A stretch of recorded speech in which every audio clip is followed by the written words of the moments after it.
اهلا بيكم. ببساطة سيب الايام تثبت للناس، مش لازم اي حاجة تحصل معاك ولا شرط ان انت تطلع تقول اسباب واضحة وصريحة ومعلنة عن اي حاجة حصلت معاك في يومك. بالظبط زي ادارة كشري التحرير. ادارة كشري التحرير مفيش ولا واحد طلع قال سبب واحد لطرد الراجل ده. سبحان الله، وسابوا الايام فعليا هي اللي ثبتت للناس واثبتت للناس انهم فعلا كان ليهم حق يطردوه. خلينا احنا في الكرة. الدوري العام المصري لكرة القدم ومنتخب مصر واتحاد الكرة. الدوري العام المصري موقوف من فترة، واديني سبب واحد معلن وواضح وصريح عن ايقاف الدوري العام المصري لكرة القدم. ما تقوليش ماتش بلجيكا يوم 18/11 الجمعة الجاية لسه، وفي ماتشات لحد النهارده في دوريات منتخباتها صاعدة لكأس العالم لسه شغالة، ولحد بكرة الدوري الإنجليزي والدوري المغربي بعد بكرة وغيره كتير. عندنا فشل كبير في الدوري المصري وضعف كبير في الدوري المصري، وسبحان الله اتحاد الكرة حاجة في منتهى الغرابة.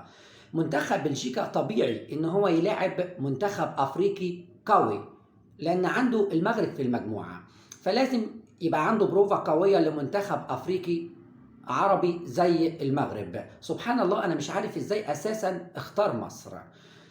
المنتخب المصري عنده ماتش مع بلجيكا يوم 18/11 عشان يشاهد كأس العالم من على القهوة. هم هيلعبونا ويطلعوا على قطر مباشرة للمشاركة في المونديال.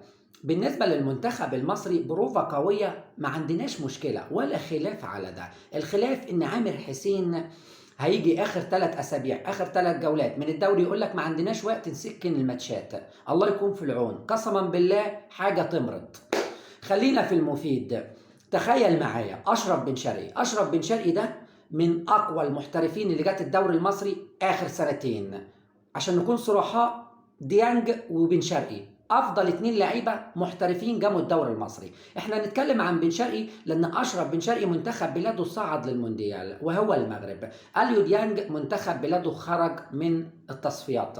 فخلينا احنا في اشرف بن شرقي. تخيل حد بالامكانيات دي، تخيل حد كان عامل القلق ده عندنا، تخيل حد كلنا كنا واثقين وانا واحد منهم انه من افضل المحترفين اللي جت، لاعب عادي بالنسبه لمنتخب بلاده مش موجود اصلا في القائمه ولا حتى دكه.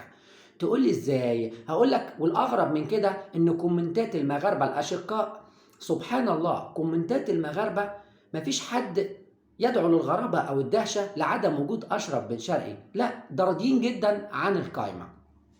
سبحان الله، منتخب مصر كان من أقوى المنتخبات الأفريقية على الساحة في كل حاجة، في عدد البطولات وفي خلافه. أصبحنا الآن نمتلك منتخب لا يستطيع الفوز ببطولة، وما تقوليش محترفين.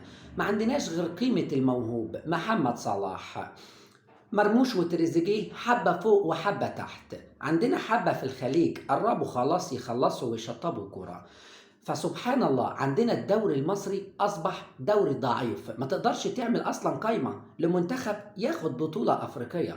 سبحان الله، حاجة في منتهى الغرابة.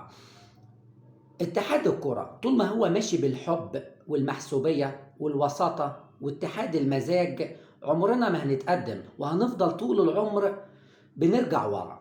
دلوقتي دول العالم كلها حتى الدول الأفريقية بتتقدم وبتتطور، إلا إحنا بنرجع ورا. عندما تعطي النجاح للأغبياء فيزدادوا غباء. أخيرا، لا تقلبوا الصفحة حتى تقرأوا الضحك الأخير. قناة الزمالك بتعرض فيديوهات لبهجت صابر. طبعا كلنا عارفين بهجت صابر ولسانه الزفر، وسبحان الله بيجوا عن الألفاظ الخارجة عند كل لفظ خارج وبيدوا زمارة. ده على أساس إيه بتدي صفارة؟ إن المستشار مرتضى منصور بيقعد طول الحلقة بيقول شعائر دينية مثلا؟ كان الله في العون. دمتم في أمان الله.